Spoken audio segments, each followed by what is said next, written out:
basically, Kimoto-san, we have been looking at the gaps between Japan and Europe. So Europe as a continent with different people constantly moving from place to place, and therefore there is a constant conflict. This conflict, that because they have different interests, leads to war, leads to negotiation, leads to peace treaties which are broken, leads to trading, and basically there is this constant instability within Europe. This led to increasing military strength, which later on was used for colonialization, which gave us kind of a leg up in colonialization. So on the one hand, we see this instability within Europe and this constant interaction between different people and trying to sustain yourselves, trying to survive. On the other hand, you have the stability of Japan, where Japan, of course, is an island. It's a monoculture.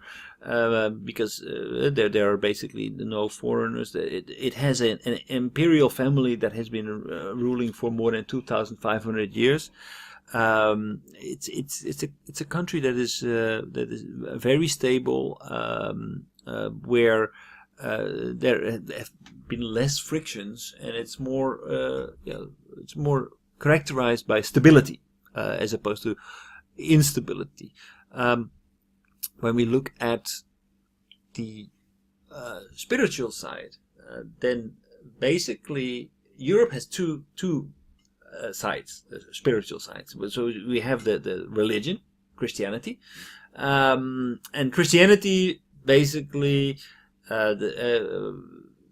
shows the way how we should live. So you have the 10 Commandments in the Bible, but there are many other ways that just tell you how to live. If you do this, if you do that, if you don't do that, then you will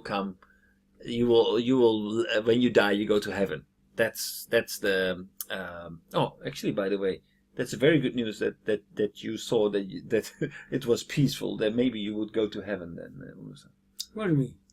So you said that you had an almost death experience, and it was very tranquil. So if everything is peaceful and tranquil, you were very much at ease, that probably means that you will go to heaven, not to hell, assuming that there is such a thing.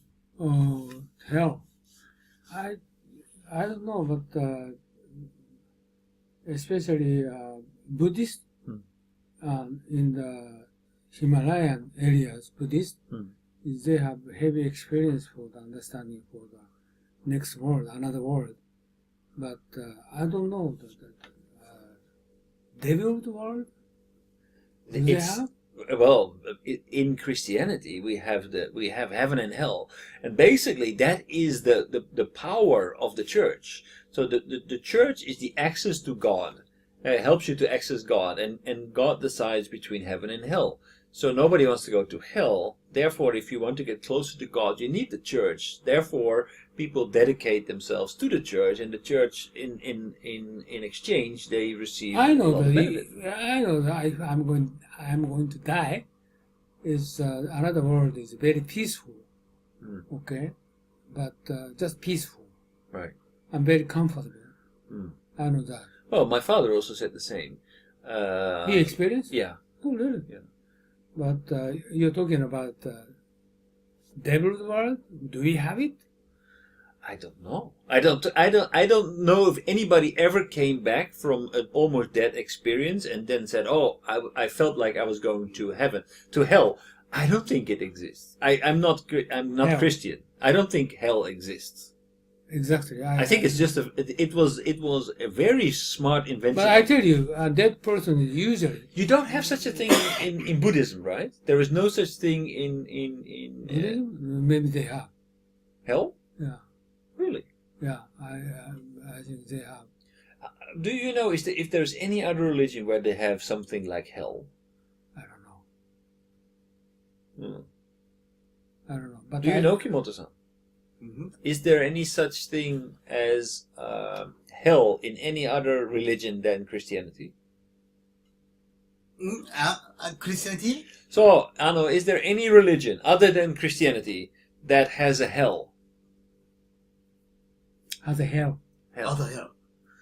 That has a hell. So basically, if you don't behave, you will go to hell. Like if you don't eat your food, you go to your room. It's like That's the reason why lots of YouTube. What happened after this? But 99% they are telling a lie. I know that because I experienced lie, right? Because some people say if you doing wrongdoing here, and if you dead, he's going to hell. Right? They experience that? No, they tell the. No, but that is according to that's not a lie. That's their religion. That's the Bible who's Exactly. That is a lie. Yeah.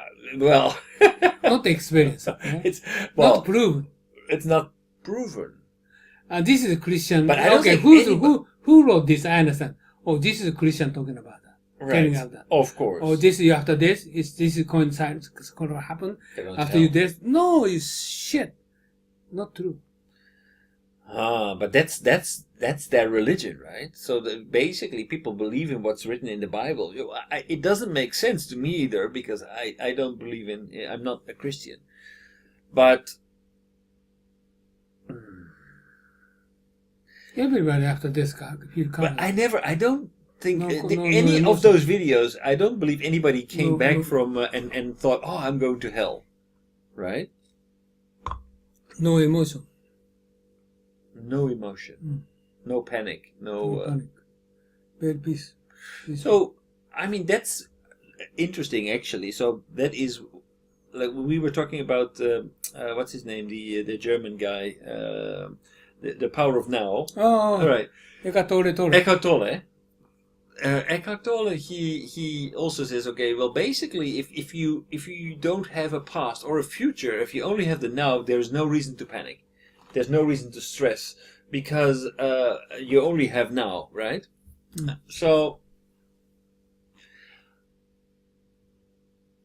that is basically almost like a heavenly state then. Oh, exactly. Right. His situation is like in the heaven. Right. In the heaven. Right. Very peaceful. No, nothing worry. Right. No emotion. This is heaven. Right. Right. Exactly. So,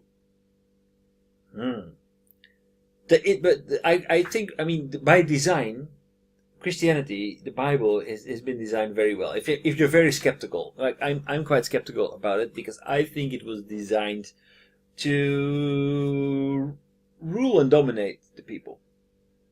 What do you mean, rule and dominate people? Well, basically, the institution of the church, they took the monopoly. Or our church is the best church, right? So we had a very big animosity between Protestants and Catholics, for example. What's really the difference? It's not that much difference, right? But our God is our religion is the only true one. If you want to get to God, then you need to subscribe to our church. I'm Catholic, and we have to promise when we're in church, so that we need to declare that the Catholic Church is the only holy church. I believe in the holy Catholic Church. Really? I don't. There is nothing holy about the Catholic Church in itself. I mean, if there is something like a God, then God is holy, not the church, the institution. So the institution, I think, put themselves in the center. If you want access to God, you need to obey the Catholic Church, and the Catholic Church had very strong power because they, if they would, as the only representative of the only feasible, touchable institution in this world, they had the only access to God, and God would decide whether you would go to heaven or go to hell. By the way,